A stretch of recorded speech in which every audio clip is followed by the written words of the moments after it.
Hello everyone, ये रहा आपका question paper RC Jamia entrance examination 2022। तो चलिए इसकी शॉर्ट आंसर की देखते हैं ताकि आप फटाफट आंसर मैच कर सकें और हमें बता सकें क्वेश्चन पेपर में कितने मार्क्स आपके आ रहे हैं। सेकेंड थिंग, आपको एक और फैक्टर हमें बताना होगा कि इस क्वेश्चन पेपर का लेवल जो था वो लास्ट ईयर के क्वेश्चन पेपर्स के मुकाबले कैसा रहा, टफ था, आसान था या बहुत आसान था, वगैरह वगैरह, ताकि हम कट ऑफ के बारे में कुछ अंदाज़ा लगा सकें और आपको बता सकें कितनी कट ऑफ रहने वाली है इस बार, इंटरव्यू के लिए कितने तक बच्चों को कॉल आ सकता है इस पेपर के हिसाब से। ओके, क्योंकि इसमें सेकंड पेपर के मार्क्स जुड़ेंगे तब जा करके आपको इंटरव्यू के लिए लिस्ट तैयार होगी जिसमें आपको कॉल आ सकती है इंटरव्यू के लिए। ओके, तो ये पेपर बहुत इंपॉर्टेंट होता है। सेकेंड पेपर के क्वेश्चंस अगर आपको याद हो, जो पार्ट बी होता है इसका, सेकेंड पेपर से मतलब है जो पार्ट बी है उसमें एमसीक्यूज नहीं होते, उसमें होते हैं एससे लिखने के लिए। तो अगर वो एससे के टॉपिक्स आपको याद हैं तो प्लीज़ वो भी शेयर कर दें ताकि गोइंग फॉरवर्ड जो भी बच्चे एग्जाम थे उनको फ़ायदा हो सके। चलिए पहला सवाल देखते हैं। With reference to the remand during the investigation and after investigation under the section 167 and 309 of the code of criminal procedure consider the following statement. ये दो स्टेटमेंट यहाँ पे दिए हुए हैं और यहाँ पे आप देखेंगे कि पहले स्टेटमेंट कहा गया 14 दिन की मैक्सिमम रिमांड हो सकती है, बट ये 15 दिन की होती है। ठीक है, मैक्सिमम। तो पहला स्टेटमेंट सही हो जाएगा, ओनली 2 इज करेक्ट, पहला गलत हो जाएगा, सॉरी। उसके बाद दूसरा देखिए, with reference to the election of president of India under the constitution of India consider the following statement. दो स्टेटमेंट दिए हैं, ये दोनों सही हैं, तो ऑप्शन सी आपका करेक्ट हो जाएगा। Next is question number third. Among 200% 90 people like T, 108 people like coffee and 46 people like both T and coffee. 200 लोग हैं, 90 उनमें टी पसंद करते हैं, तो आपका वन डायग्राम कुछ इस ढंग से बनेगा।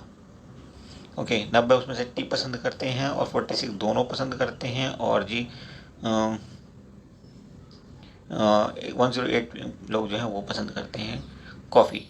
ठीक है, तो हमें पता क्या करना है, how many people like neither T nor coffee. ना तो टी पसंद करते हैं, ना कॉफ़ी, वो कितने लोग हैं, तो वो लोग हैं आपके, आप 200 में से 40, सॉरी हमारे पास क्या बचता है, number of people who like only T, तो वो हो जाएंगे 90 माइनस 46 यानी कि 44, ओनली टी। ओके, ऐसे हम ओनली कॉफ़ी निकाल सकते हैं, 62 हो जाएंगे ओनली कॉफ़ी वाले। ओके, और उसके बाद person who like neither T और नॉर कॉफ़ी, तो उनको हम कैसे निकालेंगे, 200 माइनस 44 अंदर ब्रैकेट में प्लस 62, ऐसे जो कॉफ़ी पसंद करते हैं सिर्फ, और 46 भी। ठीक है, तो इन सबको आप ऐड करेंगे और आंसर यहाँ पे आपका आ जाएगा 48। तो ऑप्शन करेक्ट हो जाएगा डी। मैथमेटिक्स काफ़ी आसान था और ये 8 सवाल जो है मैथमेटिक्स के बड़े कहना चाहिए स्कोरिंग होते हैं आपके लिए, तो इनको छोड़ना नहीं चाहिए हो सके तो। एक आध सवाल छूट जाता है वो एक अलग बात है, जैसे कि फिफ्थ क्वेश्चन है, ये अपने आप में बिना सिर पैर का नोन दे दिया, क्योंकि डायग्राम ही क्लियर नहीं है। तो डायग्राम क्लियर नहीं होगा तब अब तक आप इसको क्या अटैम्प्ट करेंगे, तो इसको हम ड्रॉप कर रहे हैं for the time being. Next time जब भी कभी टाइम मिलेगा तो इसको डिटेल में जाकर के स्टडी करके फिर आपको बताएंगे क्या है इसमें। नेक्स्ट बेहद आसान सवाल है, फोर्थ इफ पैसा इज रुपी। देखिए 1 रुपये में होते हैं 100 पैसे। ठीक है, तो 1:100 का यहाँ पे रेशियो है। ऐसे ही किलोमीटर के साथ आपका किसका रेशियो हो जाएगा, डेकामीटर और किलोमीटर का रेशियो आप देखेंगे तो 1:100 होगा, ऑप्शन ए करेक्ट हो जाएगा। Next is six. अब यहाँ पे in a class there are 18 boys whose weight exceed 1.7 metre. If these constitute 3/4 of the boys and the total number of boys is 2/3 of the total number of students in the class. तो 18 boys हैं जिनकी जो लंबाई है 1.7 metre से ज़्यादा है, और वो कितना कर रहे हैं, वो 3/4 ऑफ द बॉयज़ कॉन्स्टिट्यूट कर रहे हैं। इसका मतलब वहाँ पे 24 बॉयज़ हैं, and the total number of boys is 2/3 of the total number of students. अब ये 24 जो बॉयज़ हैं ये 2/3 हैं किसका, टोटल नंबर ऑफ स्टूडेंट्स का। टोटल नंबर ऑफ स्टूडेंट कितने हैं, 36। उसमें बॉयज़ तो ये हो गए, बाकी बची गर्ल्स, वो कितनी होंगी, 12। ठीक है, तो आंसर बी करेक्ट हो जाएगा। इनफैक्ट हमें इतना डिटेल में नहीं बताना चाहिए था क्योंकि वीडियो बहुत लंबा हो जाएगा, 2 पार्ट्स में बनाया जा सकता है अभी इसको। एनीवे चलिए कोशिश करते हैं कि जितनी जल्दी इतना शॉर्ट हो सके। ओके, तो यहाँ पे देखिए, अगर हम यहाँ पे ऑप्शन से लेकर के चलें 129, सो आप ज़्यादा आसानी से कर सकते हैं। Person has some coins, he gives 1/3 of the coins plus 3 more to B. तो ए के पास अगर 129 है तो उसने बी को दे दिए 1/3, यानी कि 43 + 3, 43 + 3, तो बी के पास पहुंच गया 46 कॉइन्स। ओके, अब बी ने दिए half of the coins and 3 more to C, तो हाफ हो गया इसका 23 + 3 दे दिए उसने, तो 26 उसने दे दिए किसको, सी को, तो सी के पास 26 आ गए। अब ऐसे ही उसने किया डी के लिए, C give half of the coin, यानी कि इसका हाफ यानी कि 13 कॉइन उसने दिए डी को, प्लस 3 मोर दे दिए, टोटल मिला के 16 उसने दे दिए डी को। तो डी के पास टोटल 16 हो गए, जो कि ये स्टेटमेंट में क्या है रहा है, तो how many coins did A have, ये 129 रखता है। ठीक है, तो ऐसे करके आप बड़ी आसानी से क्वेश्चन को कई बार कर सकते हैं ऑप्शन की मदद से, खासतौर पर मैथमेटिक्स और रीजनिंग में। एट कहता है the average of 5 consecutive numbers is n, if the next 2 numbers are also included the average will be increased by, तो ये कितना हो जाएगा, सीधे आंसर कर देना, बाद में डिटेल में इसका वीडियो बना देंगे। ऑप्शन 1 करेक्ट हो जाएगा, एक से बढ़ जाएगा एवरेज। और यहाँ पे फिर से इन्होंने बांटा है 700 रुपये को, और देखिए अगर हम इसका ऑप्शन से लेके चलें फिर हमें आंसर बिल्कुल सही मिल जाएगा, एक बार ट्राई मारना है इसको। ऑप्शन सी फिलहाल का करेक्ट है। और 10 देखिए the average age of family of 6 member is 22 years, average age है मतलब टोटल एवरेज जो हो जाएगा एज का 132 ईयर्स हो जाएगा। इसमें कहता है if the age of the youngest member is 7 years, तो 132 टोटल था सबकी एज का मिला करके, 32 सॉरी, और छोटे वाली एज जो थी वो 7 ईयर्स थी आज की डेट में। Okay, what was the average age of the family just before the birth of the youngest member, 7 साल पहले ये क्या हाल रही होगी। ठीक है, तो 7 साल पहले जो उनका कहना चाहिए एज रही होगी, तो 125 तो देखिए सबकी एज का एडिशन है, एक्सेप्ट इस छोटे वाले को छोड़ दीजिए आप आज की डेट में। लेकिन कितने मेंबर हैं, बाकी 5 मेंबर हैं, और छोटे वाले मिलाकर के 6 हैं, तो 5 मेंबर 7 साल पहले उनकी एज देखेंगे आप, तो हर एक की एज में से 7 माइनस करना पड़ेगा, 7 × 5 35 आपने यहाँ कम करना पड़ेगा, तो टोटल जो हो जाएगा उनकी एज का 7 साल पहले 90 ईयर्स हो जाएगा। 5 लोगों की एज का एवरेज अगर 90 ईयर हो तो एवरेज क्या होगा 18, तो ऑप्शन बी आपका राइट हो जाएगा। तो ये बहुत आसान से सवाल थे इनफैक्ट, और यहाँ पे आप देखेंगे A and B walk around a circular path, एक सर्कुलर पाथ है, उस पर ए और बी जो है एक दूसरे के अपोजिट जा रहे हैं, अगर ए से जा रहा है तो बी ए से जा रहा है, ए एस से तो बी ए से, एक ही पॉइंट से वो स्टार्ट हो रहे हैं। तो देखिए यहाँ पे क्या दिया हुआ रिलेटिव, आपने स्पीड पहले इसकी निकालनी पड़ेगी, तो पहले ने लगाया 1 घंटे में 1 चक्कर, दूसरे ने लगाया 2 चक्कर, सॉरी पहले ने 2 दूसरे ने 3, यानी कि टोटल मिला करके 5 आपके चक्कर हो गए, राउंड हो गए इन एन आर, और 1.5 घंटे की बात की है 9:30 तक, तो इसका मतलब है कि उसने 7.5 चक्कर जो लगा दिए हैं। ओके, अब इसने पूछा क्या है, how many times shall they cross each other, तो देखिए 7 चक्कर में वो 7 बार मिलेंगे। ठीक है, 7.5 चक्कर के अंदर 7 बार वो एक दूसरे से मिलेंगे, क्रॉस करेंगे एक दूसरे को, तो 7 का आंसर सी सही हो जाएगा। लास्ट डिजिट पूछिए, यहाँ पे आप देखेंगे बाई मल्टीप्लाइंग द नंबर 7172, तो यूनिट डिजिट आप देख लो, 1 × 2 यानी कि 2 2 3 6 4 24 5 120, जीरो आ गया ना, अब जीरो जरूर आएगा आंसर में आपका, तो ऑप्शन डी करेक्ट हो जाएगा। 13 देखिए Indian Oil Corporation Phinergy joint venture was form to manufacture ultra light weight metal air batteries for electric vehicles EVs, तो इनके बारे में 2 स्टेटमेंट दिए हैं, इनमें कौन सा सही है कौन सा गलत है ये बताना है, उसके हिसाब से हमने ऑप्शन चुनना है। ओके, तो आप देखेंगे यहाँ पे लिथियम और उनके साथ कॉपर की तो बात ही नहीं हुई थी, एल्यूमिनियम की बात हुई है, तो दूसरा स्टेटमेंट तो कहीं से सही हो ही नहीं सकता, और पहला स्टेटमेंट को अगर आप देखें तो यहाँ पे हाइब्रिड बैटरी की बात हुई है, तो लिथियम और एल्यूमिनियम वहाँ पे दोनों होने चाहिए, यहाँ पर रिप्लेस लिथियम विद एल्यूमिनियम है, तो आई थिंक इनमें से कोई भी ऑप्शन सही नहीं, ऑप्शन डी आपका यहाँ पे राइट हो जाएगा। Next is 14th, mobile integrated network terminal which was making news recently is associated with which organisation, तो ये इंडियन आर्मी के साथ एसोसिएटेड था, ओनली थर्ड इज करेक्ट, तो ऑप्शन बी सही हो जाएगा। Next is question number 15, which Indian space tech firm launch its first commercial satellite SpaceX with SpaceX Falcon 9 rocket, तो ये हमारी जो स्टार्टअप थी वो थी पिक्सल के नाम से, ऑप्शन ये इसका सही होना चाहिए, only 1 is correct. Okay, next in human body which of the following hormone regulate blood calcium and phosphate, तो ये हार्मोन होता है आपका parathyroid hormone, option only 1। Okay, और working principle of a washing machine is, तो centrifugation होती है इसमें, डिफ्यूजन डायलिसिस या रिवर्स ऑस्मोसिस से मतलब नहीं होता, रिवर्स ऑस्मोसिस तो आप जानते हो कि वाटर फिल्ट्रेशन में काम होता है। ओके, और डायलिसिस आपका किडनी फिल्ट्रेशन में काम आता है, तो only 1 is correct, option A is correct. Okay, next is 18, which of the following is are the application of remote sensing, तो ऑल ऑफ दीज हो जाएगा, इनमें सभी इसमें रिमोट सेंसिंग की एप्लीकेशन हैं।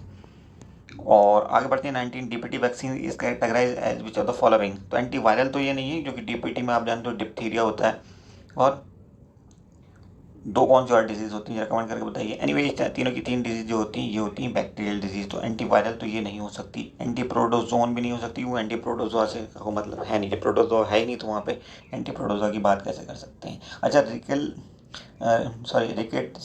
रिकेट्सियल वैक्सीन भी ये नहीं है, क्योंकि ये रिकेट्सियल डिजीजेज नहीं है। ओके, तो यहाँ पे ये जो चौथा ऑप्शन है वो बिल्कुल ठीक है, बट आपके आंसर्स के जो हिसाब से इन्होंने ऑप्शन सेट किए हैं वो थोड़े गड़बड़ हैं। यहाँ पर अकेला 4 कहीं पे भी नहीं दिया हुआ है, इसलिए ये डाउटफुल क्वेश्चन है और उसको देखते हैं क्या जामिया सही देता है इसका आंसर। ओके, लेकिन इसको आप नोट करिएगा, ओनली 4 इज करेक्ट। फोर्थ जो ये स्टेटमेंट है यही करेक्ट होना चाहिए, इसके हिसाब से कोई भी ऑप्शन सुटेबल नहीं है। 20 कहता है disease of the which of the following are included in degenerative diseases. तो डीजनरेटिव डिजीज में heart, joint and nervous system की डिजीज होंगी। आपकी option only 4 is correct. Okay, और 21 पे चलते हैं। Regime under which production and trading of CFCs and other ozone depleting substances would be progressively phased out is what. तो Montreal protocol में थी ये, क्लोरोफ्लोरोकार्बन ट्रीटी में भी, और ये सब में ही आएगा।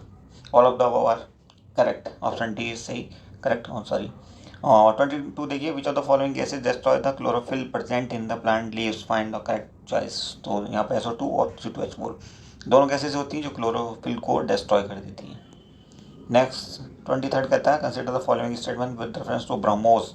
तो पहला स्टेटमेंट सही है, दूसरा भी सही है, तीसरा क्या कहता है कि 3 स्टेज मिसाइल है, ये नहीं है, 2 स्टेज मिसाइल है। ऑप्शन थर्ड आप एलिमिनेट कर दोगे, सॉरी स्टेटमेंट थर्ड आप एलिमिनेट करोगे, ये खत्म हो जाएगा, ये भी खत्म हो जाएगा, ठीक है। और ये दोनों पहले चूंकि सही है तो ऑप्शन बी आपका सही है। Consider the following statement with reference to Antarctic treaty. तो पहला सही है, दूसरा भी सही है, लेकिन तीसरा स्टेटमेंट गलत है। तीसरे को आप एलिमिनेट करोगे तो ये खत्म हो जाएगा, ये सही खत्म हो जाएगा, और पहला और दूसरा सही हो जाएगा। Okay, next is 25 which of the following country share boundary with the Black Sea. तो ये IS में भी आया था रिसेंटली, और यहाँ पे आपका आंसर होगा मालडोवा। ठीक, फोर्थ को एलिमिनेट करो, ये खत्म हो जाएगा, 1 2 3 ऑप्शन सी सही हो जाएगा। Next is question number 26। Consider the following statement with reference to Rogan painting of Gujarat. तो पहला स्टेटमेंट कहता है कि इसमें नेचुरल पेपर और वेजिटेबल डाइस का इस्तेमाल हुआ था। हाँ, वेजिटेबल डाइस का इस्तेमाल हुआ था, बट नेचुरल पेपर की बात नहीं होती, यहाँ पे फैब्रिक की बात है। पहला गलत हो जाएगा एंड सेकंड जो है वो सही है, तो only 2 is correct, B answer बनेगा। नेक्स्ट पेज देखिए, एंटी डोपिंग एजेंसी वाडा के बारे में क्या क्या स्टेटमेंट सही है ये बताना है। तो its headquarter is in Hague, no it is in France. तो ये स्टेटमेंट तो आपका गलत हो जाएगा, थर्ड एलिमेंट कर दिए, ये खत्म हो जाएगा, ये खत्म हो गया, और जी ये भी खत्म, क्योंकि ये खत्म ये खत्म ये खत्म, बचता है ये, तो आप इसी से आंसर बना लीजिए। ओके, कई बार ऐसी चीज़ें बड़ी फ़ायदेमंद हो जाती हैं। अब देखिए यहाँ पे दिए हुए हैं ये आपके डिफेंस एक्सरसाइज, पहली बिल्कुल सही है, दूसरी लेकिन सही नहीं है। समुद्र शक्ति इंडिया श्रीलंका के बीच में नहीं, इंडिया और इंडोनेशिया के बीच में, तो ये सही नहीं है, इसको आप हटा दीजिए। बाकी तीसरी भी सही है, तो सेकंड को आप हटाएंगे तो देखिए ये खत्म ये खत्म ये खत्म, 1 and 3 option C is correct. Next is 29 regarding the Indian administrative services consider the following statement. An officer serving in state cadre must submit their resignation to the state chief secretary. बिल्कुल ठीक है, और second भी सही है, तो 1 and 2 both are correct. 30 पे चलते हैं। Consider the following statement with reference to the treaty on non proliferation of nuclear weapons, NPT के बारे में बात हो रही है। कह रहा है कि यहाँ पे सेकंड स्टेटमेंट देखिए, पहला तो सही है, सेकंड में रसिया, कनाडा और आपका फ्रांस भी होना चाहिए, यहाँ पे UK भी होना चाहिए, ठीक वो है नहीं, तो ये दूसरा इनकरेक्ट हो जाएगा, तीसरा भी इनकरेक्ट हो जाएगा, ओनली 1 इज करेक्ट। चूँकि इंडिया ने और पाकिस्तान ने ये साइन नहीं किए, साउथ सूडान ने भी साइन नहीं किए, और किस कंट्री ने साइन नहीं किया जरा बताइए तो सही। 31 कहता है consider the following statement with reference to petcoke carbonaceous product obtained in the oil refining. बिल्कुल ठीक है। दूसरा कहता है it has a lower calorific value than coal. No, coal से इसकी कैलोरीफिक वैल्यू डबल होती है, अप्रॉक्सीमेटली 7800 होती है, इसकी कोल की 3500 टू 4500 होती है, ठीक है। तो ये स्टेटमेंट सही नहीं है, दूसरा आप एलिमिनेट करोगे तो ये खत्म ये खत्म ये खत्म, तो 1 and 3 बच जाएगा आपके पास, और ऑप्शन नहीं है, ठीक है। तीसरा स्टेटमेंट इनफैक्ट आपको पढ़ने की जरूरत भी नहीं पड़ी। और देखिए 32 कहते हैं consider the following statement with reference to anti cyclone, it has a lower air pressure at its centre. No, तो पहला रॉन्ग हो जाएगा, क्योंकि ये तो साइक्लोन की पहचान है। दूसरा लेकिन सही है, कैरेक्टराइज्ड बाय दिस। तो ओवरऑल जो है अगर आप पहला एलिमिनेट करोगे तो ये खत्म हो जाएगा, लेकिन अभी दो बचे हैं। ओके, तीसरा स्टेटमेंट पढ़िए, cold anti cyclones are thermally induced because they do not develop due to the descent of air from above. तो ये दोनों सही हैं और इस हिसाब से आपका ऑप्शन डी करेक्ट हो जाएगा। ओके, नेक्स्ट देखिए, concerning the Kaveri river consider the following statements. It originates from Brahmagiri range in Maharashtra, not in Maharashtra but ये ब्रह्मगिरी है कर्नाटका में। ओके, कर्नाटका। तो पहला स्टेटमेंट रॉन्ग हो गया, दूसरा सही है, लेकिन ये रंगनाथ स्वामी टेम्पल इसके किनारे पे है और its tributaries are Penganga, Wardha and Wainganga. Penganga, Wardha वगैरह जो ट्रिब्यूटरीज हैं कावेरी की नहीं है, वो है आपकी गोदावरी की ट्रिब्यूटरीज। तो तीसरा भी सही नहीं है, पहला और तीसरा सही नहीं, ओनली सेकंड इज करेक्ट, तो बी ऑप्शन राइट हो जाएगा। ओके, 34 देखिए, what the correct sequence of occurrence of the following state as one proceeds from north to south. तो आप चले गए, देखिए ताइवान तो सबसे ऊपर होगा ही होगा, उसके बाद बाकी स्टेट आ जाएगा और मलाक्का स्टेट जो है वो सुमात्रा और मलेशिया के बीच में है। और ये आप बात कर रहे हैं जो हमारा निकोबार आइलैंड है उसके भी सदर्न में जाकर के काफ़ी नीचे। इसका मतलब 1 2 3 ऑर्डर सही होगा, ऑप्शन ए करेक्ट हो जाएगा। 35 देखिए, ड्रेनेज पैटर्न जो है ये, तो मैं स्टेटमेंट पूरा नहीं पढ़ रहा हूँ, ऑप्शन ए करेक्ट हो जाएगा इसका। 36 which of the following are the possible environment impact of the volcanic eruption. तो cooling effect on the climate नहीं होता है इसका, ये एलिमिनेट कर दीजिए। ये खत्म हो जाएगा, ये खत्म हो जाएगा, ये भी खत्म हो जाएगा, ऑप्शन 1 सी इज करेक्ट। तो एलिमिनेशन से कई सवाल हुए आपके ना, जैसे कि यूपीएससी में होता है अक्सर। नेक्स्ट देखिए, 37 which of the following are the indirect source of information for understanding earth interior. Earth के इंटीरियर को समझना है तो इससे ज़्यादा आसान सवाल क्या हो सकता है, I don't think so. Third आप एलिमिनेट कर दिए, मीटियोरॉइड्स से इसका कोई मतलब नहीं है, इंटरनल स्ट्रक्चर से अर्थ की। ठीक है, तो थर्ड एलिमिनेट होते ही आपका ये खत्म, ये खत्म, ये खत्म, ऑप्शन 1 इज करेक्ट। 38 देखिए, consider the following statement with reference to the Indus valley civilisation, there is no evidence of wheat and barley production. तो ये स्टेटमेंट अपने आप में गलत हो जाएगा। 1 आप एलिमिनेट करेंगे, ये खत्म, ये खत्म, ये खत्म, तो ऑप्शन बी करेक्ट हो जाएगा। बाकी स्टेटमेंट आपको पढ़ने की जरूरत नहीं पड़ी। Okay, consider the following statement with reference to Kushana king. Kanishka convened the first ever Buddhist council after Gautam Buddha's death. ऐसा नहीं है, बाकी 3 भी गौतम बुद्धा की डेथ के बाद ही हुई हैं बुद्धिस्ट काउंसिल। तो पहला तो रॉन्ग हो गया, लेकिन दूसरा सही है, जो कि ये जो थे अपने सिक्कों पर आपने देखा होगा कि एक तरफ जो है देवी देवताओं की मूर्ति और दूसरी तरफ बादशाह की, किंग की मूर्ति होती थी इनके सिक्कों पर, और उनको अपने आप को क्या कहते हैं, देवी पुत्र कहते थे। तो कुषाण के बारे में ये स्टेटमेंट बिल्कुल सही है, दूसरा ऑप्शन बी इज करेक्ट। 40 देखेंगे, consider the following statement with reference to Buddhism. तो यहाँ पे आप देखिए सेकंड स्टेटमेंट जो है वो रॉन्ग है। Hinayana as well as Mahayana दोनों निभाना को मतलब एज हाईएस्ट गोल अचीव करना चाहते थे। ओके, तो सेकेंड एलिमेंट आप करेंगे तो ये खत्म हो जाएगा, ये खत्म हो जाएगा, ये खत्म हो जाएगा, ऑप्शन बचता है सी आपके पास। तो ये 40 क्वेश्चन हमने यहाँ पे कर लिए हैं। आई थिंक काफ़ी डिटेल में भी कई क्वेश्चन किए हैं और होपफुली इनमें से सभी सही है। अगर आपको लगता है कहीं कोई डाउट है तो आप कमेंट कर सकते हैं। ओके, बट अननेसेसरी कमेंट नहीं होना चाहिए, उसके पीछे कोई सॉलिड रीजन होना चाहिए। बाकी क्वेश्चन 20 बचते हैं, वो आपको हम दूसरे वीडियो में दे देते हैं, थोड़ा सा आपको वेट करना पड़ेगा उसके लिए। Thank you for watching, see you soon.